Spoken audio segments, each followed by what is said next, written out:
Hello everyone, welcome to Brain Child IAS Academy. Today's date is 2 फरवरी और आज का हम PIB प्रेस रिलीज डिस्कस करेंगे। तो जैसा कि आपको पता है कि 1 फरवरी को बजट पेश किया गया है फाइनेंस मिनिस्टर के द्वारा। तो यहाँ पे 2 तारीख का अगर आप PIB रिलीज देखेंगे तो आपको मैक्सिमम न्यूज़ बजट से रिलेटेड मिलेगा। तो हम बजट को अलग से डिस्कस करेंगे। ठीक है, यहाँ पे हम जो भी प्रेस रिलीज हुआ है, जो करंट में न्यूज़ है, जो न्यू इनिशिएटिव लिया गया है गवर्नमेंट के द्वारा, वो हम डिस्कस करेंगे। बजट से रिलेटेड जो भी न्यूज़ होगा उसे हम अलग लेक्चर में डिस्कस करेंगे, कवर करेंगे।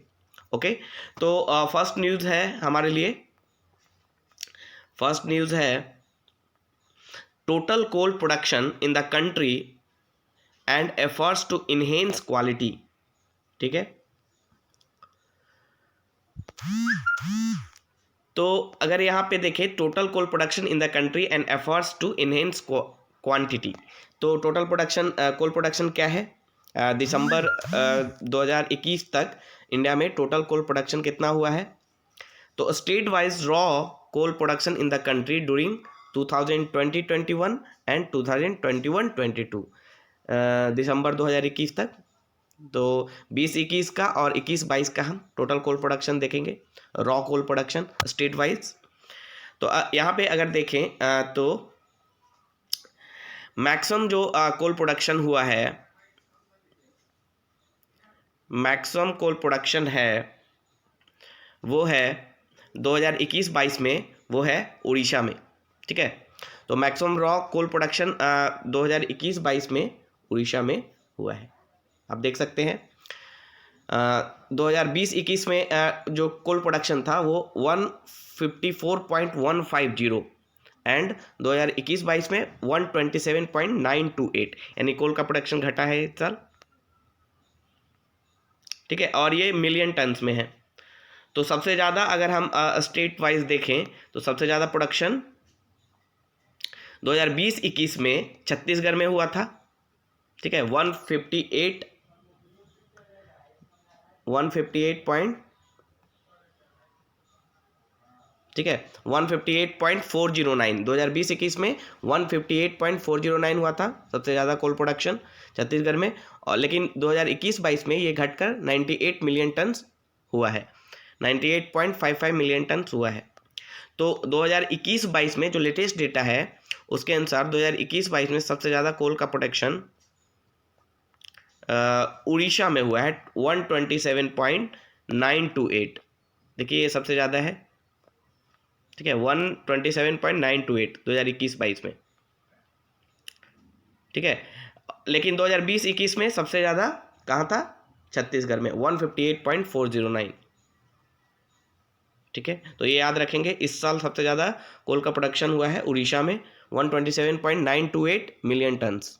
ठीक है, और ओवरऑल इंडिया का अगर टोटल प्रोडक्शन देखें रॉ कोल का तो वो है 522.345, और ये पिछले साल का जो प्रोडक्शन था वो था कितना? 716.084। लेकिन ये जो डेटा है 2020-21-22 का वो अभी दिसंबर 2021 तक का ही है ना, तो ये ध्यान में रखिएगा।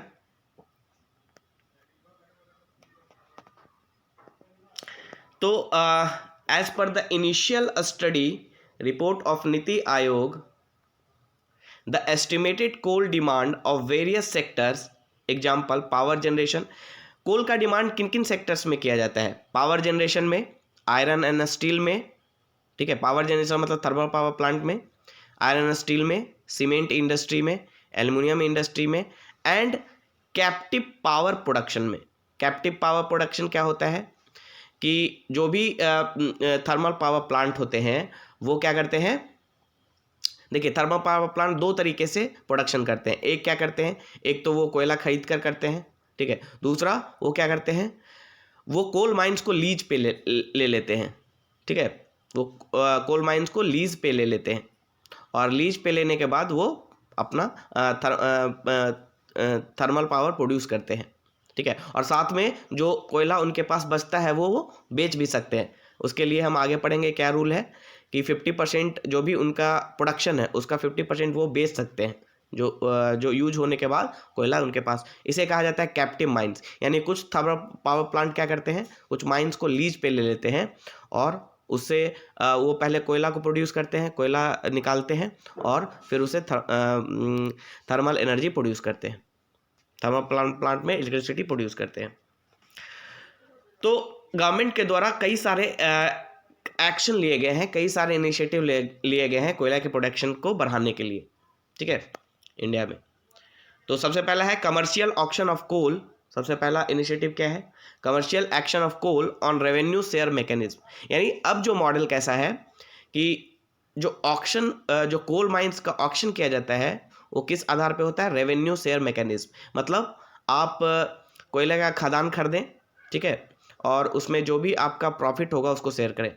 Auction of commercial mining on revenue sharing mechanism व लॉन्च ऑन 18/6/2020, यानी 18 जून 2020 को ये लॉन्च किया गया था। Under this scheme total of 2 tranches have been successfully completed and third tranche is currently under process. From this 2 tranches total of 28 coal mines have been successfully auction for which vesting order have been sign for 27 coal mines. यानी आपको कोयला का जो खदान है वो lease पे दिया जाएगा और उसमें जो भी आपका प्रॉफिट होगा वो आपको गवर्नमेंट के साथ शेयर करना है, चाहे वो गवर्नमेंट कंपनी हो, गवर्नमेंट कंपनी हो या प्राइवेट कंपनी हो। उसे कोयला का खदान जो होगा उसे लीज पे दिया जाएगा, उसे ऑक्शन के थ्रू दिया जाएगा और उसे जो प्रॉफिट है उसको शेयर करना होगा गवर्नमेंट के साथ। तो इसको कहा जाता है commercial auction of coal on revenue sharing mechanism. यहाँ पे दूसरा इनिशिएटिव जो गवर्नमेंट के द्वारा लिया गया है कोयला के प्रोडक्शन को बढ़ाने के क्षेत्र में वो है allow sale of excess coal production.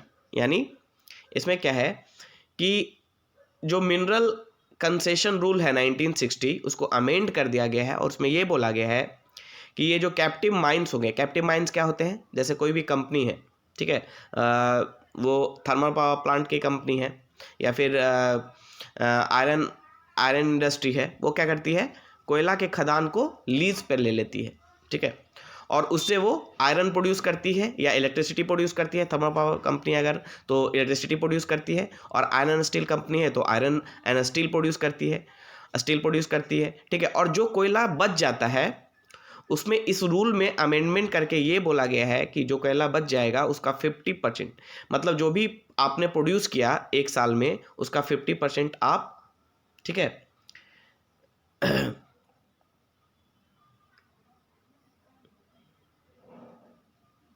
उसे आप बेच सकते हैं।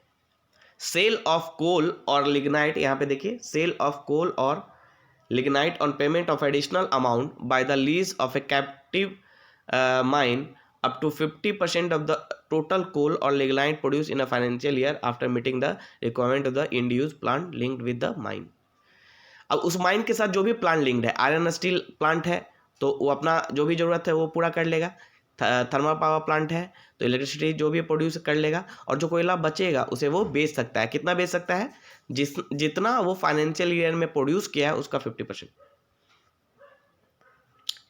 तो ये बहुत एक इम्पॉर्टेंट इनिशिएटिव था गवर्नमेंट के द्वारा, ताकि जो भी प्लांट है, जो भी इंडस्ट्री है, उनका एक्स्ट्रा इनकम बढ़ाया जा सके। और साथ ही साथ गवर्नमेंट ने रोलिंग एक्शन को भी अलाउ किया है। इसमें रोलिंग एक्शन में क्या है, in order to expedite the process for conducting auction and to carry out more rounds of auction in a year, a mechanism of rolling auction of coal mines has been planned. Under this mechanism, upon completion of the electronic auction process of a tranche, the next tranche of auction would be launched for following mines where no bid or only single bid। rolling मतलब अगर एक auction complete हुआ है, electronic auction का process complete हुआ है तो उसके बाद तुरंत दूसरा ऑक्शन स्टार्ट हो जाएगा। किन माइंस के लिए, वैसे माइंस के लिए वेयर नो बिड और single bid was received in the previous trench. मतलब पिछले ऑक्शन में क्या हुआ कि उस पर कोई बिड ही नहीं हुआ, ठीक है, उस पर कोई बोली नहीं लगाई गई तो वो बचा रह गया माइंस, या फिर एक सिंगल बोली लगाई गई तो उसको फिर से ऑक्शन तुरंत ही ऑक्शन होगा फिर से, ठीक है। दूसरा, new mines if any identified the Ministry of Coal, कोई नया माइंस है उसका तुरंत फिर ऑक्शन उसको तुरंत ऑक्शन के लिए रखा जाएगा। इसे कहा जाता है रोलिंग ऑक्शन। मतलब in the current third tranche of commercial auction total of 48 coal mines have been rolled over from the second tranche of mines. यानी सेकेंड ट्रेंच ऑफ माइंस मतलब सेकेंड जो उसका बिडिंग हुआ उसमें बहुत 48 कोल्स बचे रह गए और उनका फिर से बिडिंग उनका रोल ओवर हो रहा है। फिर नेक्स्ट स्टेप जो गवर्नमेंट ने उठाया है वो single window clearance. The union government has already launched a single window clearance portal on 11th of January 2021 for the coal sector to speed up the operation of coal mines। यानी single window clearance. अब पहले क्या होता था, किसी भी coal mines के clearance के लिए, ऑपरेशनलाइजेशन के लिए बहुत सारे विंडोज़ होते थे। पहले इन्वायरमेंटल क्लियरेंस लेना है, फॉरेस्ट क्लियरेंस लेना है, तो कई सारे क्लियरेंस लेने पड़ते थे कोल माइंस को यूज करने के लिए, ऑपरेशन में लाने के लिए। तो गवर्नमेंट ने क्या किया, एक सिंगल विंडो बनाया है जहां आप एक ही साथ सारा क्लियरेंस आपको मिल सकता है। तो इससे क्या होता है, जो ऑपरेशनलाइजेशन जो डिले है, ठीक है, वो कम होता है, ठीक है। ओके, तो इस तरह से कई सारे स्टेप उठाए गए हैं गवर्नमेंट के द्वारा कोल्स के प्रोडक्शन को बढ़ाने के लिए। नेक्स्ट जो हमारे लिए इंपॉर्टेंट न्यूज़ है वो है एफडीआई इनफ्लो। आपने सुना होगा एफडीआई के बारे में, एफडीआई के बारे में आपने पढ़ा होगा। एफडीआई क्या होता है, फॉरेन डायरेक्ट इन्वेस्टमेंट। तो ये फॉरेन डायरेक्ट इन्वेस्टमेंट का क्या स्टेटस है इस साल का, कितना इनफ्लो हुआ। इनफ्लो का मतलब होता है देश में कितना फॉरेन डायरेक्ट इन्वेस्टमेंट आया है। फॉरेन डायरेक्ट इन्वेस्टमेंट क्या होता है, जब कोई फॉरेनर या फॉरेन की कंपनी इंडिया में प्रोडक्शन के पर्पज से फॉरेन करेंसी में इन्वेस्टमेंट करती है, ठीक है, तो उसे कहा जाता है फॉरेन डायरेक्ट इन्वेस्टमेंट। इसमें जो पर्पस होता है वो प्रोडक्शन का पर्पस होता है और ये लॉन्ग टर्म होता है, लॉन्ग टर्म इन्वेस्टमेंट होता है, ठीक है। तो ये हमारे कंट्री के लिए बहुत ही एक स्टेबल फाइनेंस का सोर्स है ना। और इस इन्वेस्टमेंट के थ्रू गवर्नमेंट अपने कई तरह के फाइनेंशियल खर्चे को पूरा करता है, ठीक है। तो इस साल का स्टेटस क्या है, during the current financial year 2021-22 up to November 2021 यानी नवंबर 2021 तक जो फॉरेन डायरेक्ट इन्वेस्टमेंट का इनफ्लो है वो कितना है, मतलब एक साल में करेंट फाइनेंशियल ईयर में नवंबर 2021 तक का ये डेटा है, कितना है, वो है 54.10 बिलियन यूएस डॉलर, ठीक है।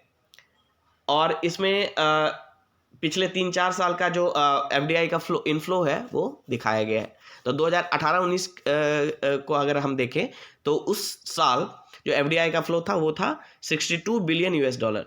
2019-20 में कितना था, 74.30 बिलियन डॉलर, ठीक है। 2020-21 में 81.97 बिलियन यूएस डॉलर। तो ये डेटा आप याद रखेंगे। और अभी जो करंट फाइनेंशियल ईयर है 21-22 का, तो उसमें नवंबर तक का डेटा है हमारे पास 54 यूएस डॉलर। अभी ये कंप्लीट नहीं हुआ, ये 31 मार्च तक ये जब कंप्लीट होगा 31 मार्च 2022 तब ये पूरा डेटा कंप्लीट होगा। तो अभी तक का नवंबर तक का कितना है, 54 बिलियन डॉलर, ठीक है। तो ये कंप्लीट नहीं है, आगे ये डेटा आएगा, लेकिन पिछले 3 साल की डेटा आपके सामने है, उसे आप कंपेयर कर सकते हैं कि हर साल एफडीआई फ्लो बढ़ रहा है। और ये बहुत ही अच्छा एक संकेत है हमारे लिए, क्योंकि एफडीआई जब आता है तो इन्वेस्टमेंट आती है, प्रोडक्शन होता है, मैन्युफैक्चरिंग होती है, एम्प्लॉयमेंट जनरेट होता है, ठीक है, टेक्नोलॉजी हमारे वो अपने साथ लाती है, ठीक है, मैनेजमेंट लाती है। तो इससे क्या हो, कंपटीशन बढ़ता है, ठीक है, और इससे जो हमारा सेकेंडरी सेक्टर है वो बूम करता है। और अगर सर्विस सेक्टर में एफडीआई आ रहा है तो टर्शियरी सेक्टर भी वो उसका परफॉर्मेंस इम्प्रूव होता है। देखिए, एफडीआई पॉलिसी को गवर्नमेंट ने रेगुलर रिव्यू किया है और अभी मैक्सिमम क्षेत्रों में एफडीआई को अलाउ कर दिया गया है ऑटोमेटिक रूट से। एफडीआई को 2 तरह से किया जा सकता है, इन्वेस्टमेंट फॉरेन डायरेक्ट इन्वेस्टमेंट को 2 तरीके से किया जा सकता है, एक गवर्नमेंट रूट के द्वारा और दूसरा ऑटोमेटिक रूट के द्वारा। तो गवर्नमेंट रूट के द्वारा आप एफडीआई करने से पहले किसी भी फॉरेन कंपनी को या इंडिविजुअल को उसे अप्रूवल लेना पड़ता है गवर्नमेंट का या फिर आरबीआई का। लेकिन ऑटोमेटिक रूट में वो पहले इन्वेस्टमेंट कर सकता है, उसे इन्वेस्टमेंट करते समय अप्रूवल की ज़रूरत नहीं होती है, ठीक है, तो government review the FDI policy on regular basis and make significant changes from time to time to ensure that India remains attractive and investor friendly destination. ठीक है, government has put in place a liberal and transparent policy for FDI. Government ने liberal और transparent policy लाया है FDI के लिए। Most of the sector are open to FDI under the automatic route, यानी maximum sector को FDI के लिए खोल दिया गया है, वो भी ऑटोमेटिक रूप से, यानी इन्वेस्टमेंट करते समय उन्हें गवर्नमेंट की अप्रूवल लेने की जरूरत नहीं होगी।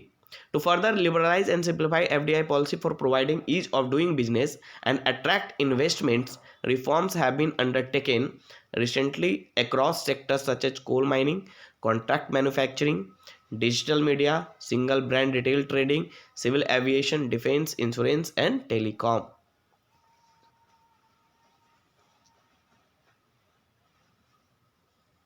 अभी इन सारे सेक्टर्स में रिफॉर्म की बात हो रही है, इस पर डिस्कशन हो रहा है, इस पर चर्चा चल रहा है। और ये जो रिफॉर्म है वो प्रोसेस में है। किन किन सेक्टर में? कोल माइनिंग में, कॉन्ट्रैक्ट मैन्युफैक्चरिंग में, डिजिटल मीडिया में, सिंगल ब्रांड रिटेल में, सिविल एविएशन में, डिफेंस में, इंश्योरेंस में, एंड टेलीकॉम में।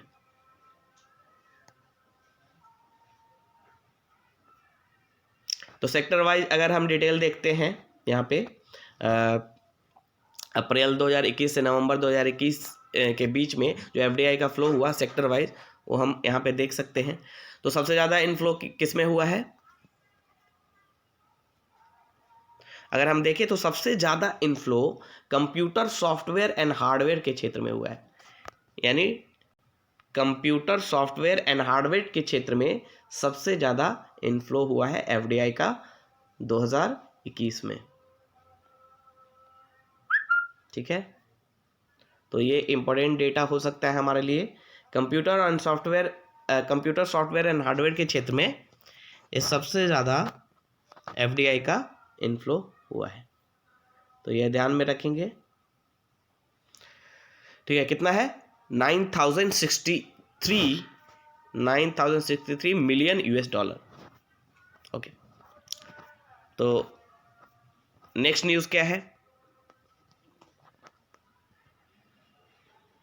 नेक्स्ट न्यूज़ है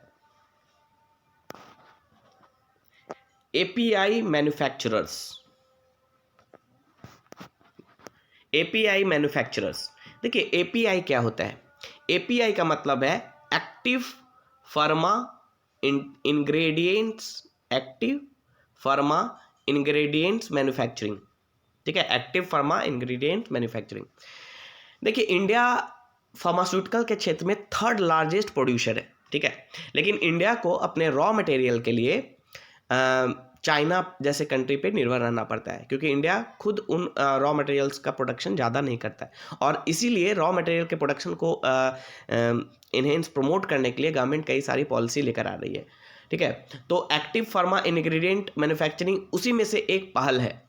एक्टिव फार्मा इंग्रेडिएंट्स जो होता है वही रॉ मटेरियल होता है हमारे फार्मास्यूटिकल इंडस्ट्री के लिए। तो एक्टिव फार्मा इंग्रेडिएंट्स के लिए इंडिया चाइना पे निर्भर है। 66% active pharma ingredients India China से इंपोर्ट करता है, और इसलिए ज़रूरी है कि एक्टिव फार्मा इंग्रेडिएंट्स का मैन्युफैक्चरिंग इंडिया में होना चाहिए, और उसको प्रमोट के लिए गवर्नमेंट कई सारे इनिशिएटिव लेकर आई है।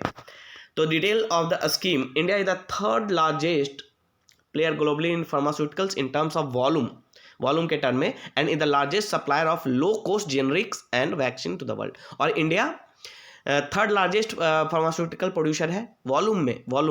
ठीक है, और साथ ही साथ इंडिया सबसे बड़ा सप्लायर है लो कॉस्ट जेनरिक ड्रग्स का। जेनरिक मतलब लोकल, जो बड़े महंगे ड्रग्स होते हैं उसके लोकल लेवल पे उसे प्रोड्यूस करके। तो वैसे जेनरिक ड्रग्स का जिनका कॉस्ट बहुत कम होता है, इंडिया सबसे बड़ा सप्लायर है, साथ ही साथ वैक्सीन का। The government is also taking step in the form of various scheme to attract investment in pharmaceuticals and medical devices sector. ठीक है, तो एक्टिव फार्मा इंग्रेडिएंट्स मैन्युफैक्चरिंग के लिए इंडिया कई सारे इनिशिएटिव ला रही है, ताकि एक्टिव फार्मा इंग्रेडिएंट्स का मैन्युफैक्चरिंग इंडिया में ही हो, और हमारा जो डिपेंडेंस है चाइना पे वो कम हो। ठीक है, तो सबसे पहला जो इनिशिएटिव है वो है प्रोडक्शन लिंक्ड इंसेंटिव स्कीम। तो प्रोडक्शन लिंक्ड इंसेंटिव स्कीम क्या है? for promotion of domestic manufacturing of critical key starting materials, drug intermediates, active pharmaceutical ingredient, ये सारे रॉ मटेरियल्स हैं जो दवाई जो फाइनल बनता है उसके लिए ये सारे रॉ मटेरियल हैं। क्या क्या है? की स्टार्टिंग मटेरियल, ठीक है, drug intermediates and active pharmaceutical ingredient, ये सारे रॉ मटेरियल हैं जो फार्मास्यूटिकल्स के लिए इंपॉर्टेंट होते हैं। तो इस क्षेत्र में जो रॉ मटेरियल्स है यानी कि स्टार्टिंग मटेरियल या फिर ड्रग इंटरमीडिएट्स या फिर एक्टिव फार्मास्यूटिकल इंग्रेडिएंट, इस क्षेत्र में मैन्युफैक्चरिंग में गवर्नमेंट ने एक स्कीम लाया है, वो है प्रोडक्शन लिंक्ड इंसेंटिव स्कीम। इसका मतलब होता है कि अगर आप इतना प्रोडक्शन करते हैं या आपका प्रोडक्शन हर साल अगर 5% से बढ़ता है, ठीक है, तो आपको इंसेंटिव दिया जाएगा। ठीक है, इंसेंटिव मतलब फाइनेंशियल इंसेंटिव, फाइनेंशियल हेल्प दिया जाएगा। इसको कहा जाता है प्रोडक्शन लिंक्ड इंसेंटिव। यानी आपका प्रोडक्शन अगर हर साल कंटिन्यूसली 3 साल तक अगर 5% से इंक्रीज हो रहा है तो आपका जो भी कॉस्ट है उसका 50% या फिर कुछ परसेंट रखा गया है वो आपको फाइनेंशियल इंसेंटिव के रूप में दिया जाएगा। इसी को कहा जाता है प्रोडक्शन लिंक्ड इंसेंटिव। तो ये स्कीम किस क्षेत्र में आया है? रॉ मटेरियल, जो फार्मास्यूटिकल के लिए रॉ मटेरियल होता है उसके मैन्युफैक्चरिंग क्षेत्र में PIL लाया गया है, प्रोडक्शन लिंक्ड इंसेंटिव स्कीम लाया गया है। और ये स्कीम कब आया था? 20 मार्च 2020 को।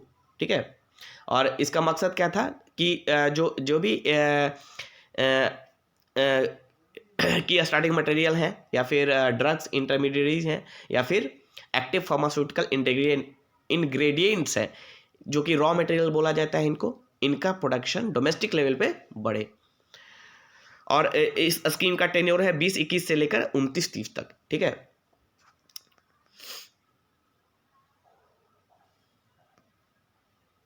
दूसरा है PIL scheme for pharmaceutical. Pharmaceutical के क्षेत्र में भी PIL स्कीम यानी प्रोडक्शन लिंक्ड इंसेंटिव लाया गया है। कब लाया गया है? 24 फरवरी 2021 को। ठीक है, उसके बाद scheme for promotion of bulk drug park. Drug parks क्या होते हैं? जैसे आपने सुना होगा IT पार्क्स, टेक्सटाइल पार्क्स। ठीक है, तो ये पार्क्स मतलब एक एरिया होता है जहां एक ही तरह के इंडस्ट्री को डेवलप किया जाता है। गवर्नमेंट के द्वारा कुछ इंफ्रास्ट्रक्चर फैसिलिटी दी जाती है, लोन दिया जाता है या फिर टैक्स में रिबेट दिया जाता है। इस तरह से इंसेंटिव देकर एक बड़े से एरियाज में एक ही तरह के इंडस्ट्री को डेवलप किया जाता है, उसे कहा जाता है पार्क्स। जैसे IT पार्क है तो IT पार्क्स में उस बड़े से एरिया में बहुत सारे IT इंडस्ट्री डेवलप होंगे एक साथ। ठीक है, उसी तरह जो ड्रग पार्क्स होगा, बल्क ड्रग पार्क, उसमें एक ही बड़े एरियाज में फार्मास्यूटिकल इंडस्ट्री एक साथ डेवलप करेंगे और गवर्नमेंट उनको लोन फैसिलिटी प्रोवाइड करेगी। ठीक है, इंफ्रास्ट्रक्चर प्रोवाइड करेगी। ठीक है, साथ ही साथ टैक्स में रिबेट प्रोवाइड करेगी ताकि वो अट्रैक्ट हों। ठीक है, और 20 मार्च 2020 को ये स्कीम लाया गया था, promotion of bulk drug park, ये स्कीम आया था। The scheme provide for support to establish 3 bulk drug parks। 3 bulk drug parks को इस्टेब्लिश करने का प्लान है for creation of world class common infrastructure facility. एक कॉमन इंफ्रास्ट्रक्चर फैसिलिटी प्रोवाइड किया जाएगा जहां पे ये फार्मास्यूटिकल इंडस्ट्री डेवलप होंगे। ओके, और टोटल फाइनेंशियल आउटले कितना है इसका? 3000 करोड़। और इसका टेन्योर है फाइनेंशियल ईयर 2021 से लेकर 24-25 तक। तो ये याद रखेंगे आप लोग, ये इंपॉर्टेंट है आपके एग्जामिनेशन पॉइंट ऑफ व्यू से। नेक्स्ट जो इंपॉर्टेंट न्यूज़ है हमारे लिए वो है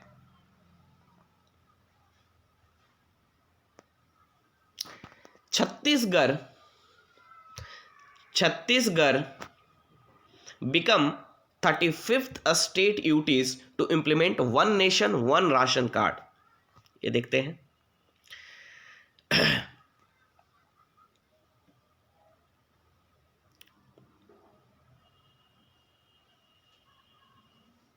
ठीक है,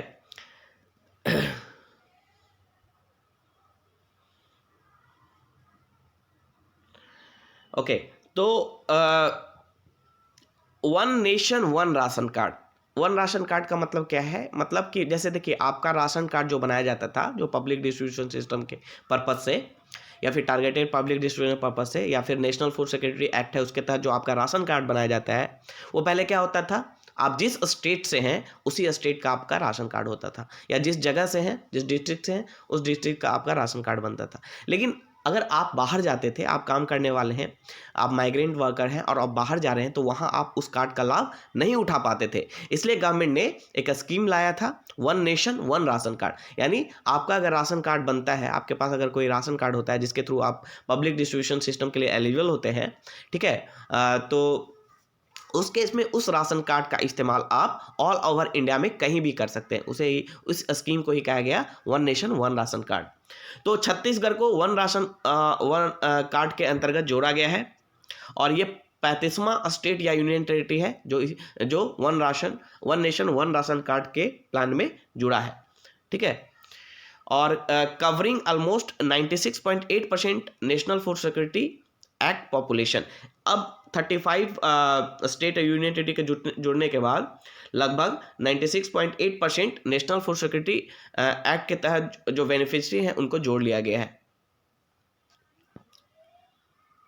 अब जो माइग्रेंट होंगे नेशनल फूड सिक्योरिटी एक्ट के अंतर्गत, देखिए नेशनल फूड सिक्योरिटी एक्ट क्या है कि आपको फ्री में मतलब कम दाम पे आपको अनाज प्रोवाइड करना, ठीक है। तो जो माइग्रेंट वर्कर होंगे छत्तीसगढ़ स्टेट के, जो दूसरे स्टेट में जाके काम कर रहे होंगे, वो भी अब इस चीज़ का लाभ उठा पाएंगे। The migrant National Food Security beneficiary of Chhattisgarh state will also now be able to take the benefits of subsidized food grains at any fair price shop। देखिए फेयर प्राइस शॉप होता है जहाँ पे ये पब्लिक डिस्ट्रीब्यूशन सिस्टम के द्वारा आपको ration provide किया जाता है, ठीक है, फूड ग्रेन्स प्रोवाइड किए जाते हैं सब्सिडाइज रेट पे। तो अब जो माइग्रेंट वर्कर होंगे वो भी इस चीज़ का लाभ उठा पाएंगे। देखिए वन राशन वन कार्ड क्या है, एक टेक्नोलॉजी ड्रिवन डिस्ट्रीब्यूशन सिस्टम है। टेक्नोलॉजी का इस्तेमाल करके distribution system, public distribution system को यूज किया गया है, which make food security portable across the country and is very beneficial for migratory NFSA। मान लीजिए आप नेशनल फूड सिक्योरिटी एक्ट के तहत बेनिफिशियरी हैं, आप किसी स्टेट के थ्रू आप बेनिफिशियरी बने हैं, लेकिन आप माइग्रेट होने के कारण बाहर चले गए और वहाँ आप वो सुविधा नहीं उठा पा रहे हैं। तो अब one nation one ration card के तहत आप उस सुविधा उठा सकते हैं, क्योंकि ये एक टेक्नोलॉजी ड्रिवन डिस्ट्रीब्यूशन सिस्टम है। टेक्नोलॉजी के थ्रू आप तक वो सुविधा कहीं भी पहुँचाया जा सकता है, ठीक है। Who frequently change their place of dwelling in search of temporary employment. This provide them with an option to lift their entitled quota of food grain from any fair price shop of their choice anywhere in the country। किसी भी fair price shop से, किसी भी country के किसी भी fair price shop से वो कहीं भी बैठकर वो अपना सब्सिडाइज जो फूड ग्रेन्स है वो ले सकते हैं। जो उनको कोटा अलॉट किया गया है नेशनल फूड सिक्योरिटी एक्ट के तहत, वो कोटा वो कहीं से भी ले सकते हैं ऑनलाइन, ठीक है, by using their same existing, जो उनके पास राशन कार्ड है उसी के through. It is also noteworthy that the families of the migrating beneficiaries back home can also avail the balance ration without any difficulty. इसमें एक और भी क्या बेनिफिट है कि जो माइग्रेटरी वर्कर्स हैं जो बाहर चलेंगे काम करने के लिए, वो तो अपना राशन कार्ड यूज करके ले ही सकते हैं, बस वो नंबर यूज करके, ठीक है, किसी भी शॉप से, ठीक है, ऑनलाइन जो सब्सिडाइज रेट पे फूड ग्रेन्स है। साथ ही साथ जो बचा हुआ उनका जो कोटा है, जैसे उनको अलॉट किया गया कि मंथ में उन्हें 7 kg ऑफ राइस मिलेगा, ठीक है, तो मान लीजिए उन्होंने 3 kg of rice he use किया, तो बाकी जो 4 kg ऑफ राइस जो बचा हुआ उनका कोटा है जो सब्सिडाइज रेट पे उन्हें मिलना है, वो उनके फैमिली जो कि स्टेट में ही है, ठीक है, वो उसी राशन कार्ड से उसको ले सकते हैं, ठीक है। तो ये बहुत ही इंपॉर्टेंट इनिशिएटिव है गवर्नमेंट के द्वारा। सिंस देखिए one nation one ration card जो कब लॉन्च हुआ था, अगस्त 2019 में, तो ये आप याद रखेंगे डेट। और उसके लॉन्च होने के बाद 56 करोड़ ट्रांजैक्शन अभी तक हो चुके हैं, ठीक है। तो ये बहुत ही इंपॉर्टेंट अचीवमेंट है इसका कि 56 करोड़ ट्रांजैक्शन हो चुका है, ठीक है, और कितना 100 million tonne food grains distribute हो चुके हैं, ओके। तो ये आप याद रखेंगे, बहुत इंपॉर्टेंट न्यूज़ है। छत्तीसगढ़ 35वां स्टेट बना है, स्टेट या यूटीज जो कि one nation one ration card का पार्ट बना है।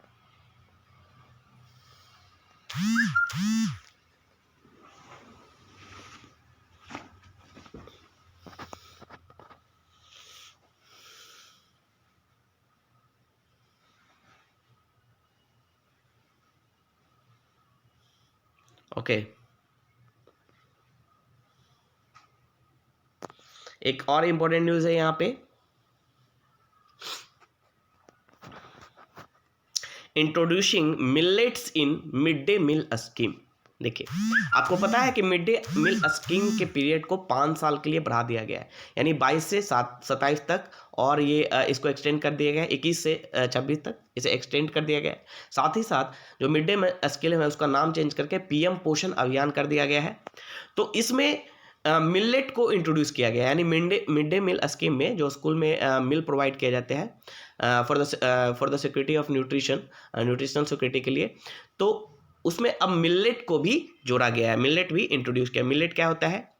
एक खास तरह का क्रॉप है, ठीक है, जिसे ड्राई क्रॉप भी कहा जाता है, मतलब ड्राई एरिया में इसकी खेती की जाती है, और ये काफ़ी न्यूट्रिशियस होता है, जैसे ज्वार बाजरा, ठीक है, ये इसे मिलेट कहते हैं। तो ये काफ़ी न्यूट्रिशियस होता है और ड्राई एरिया में इसकी खेती की जा सकती है। तो इंडिया में मिलेट्स की खेती को प्रमोट किया जा रहा है, क्योंकि ड्राई एग्रीकल्चर हमारा जो मैक्सिमम जो एरिया है इरिगेशन का, वो रेनफेड एरिया है, यानी मानसून पे निर्भर करता है।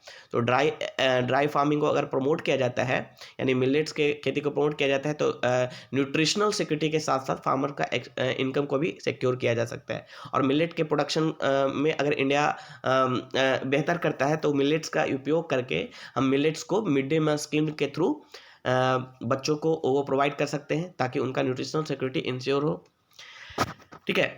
In order to enhance nutrition among children, central government requested a state government union territory administration to explore the possibility of introducing millet under PM Poshan scheme.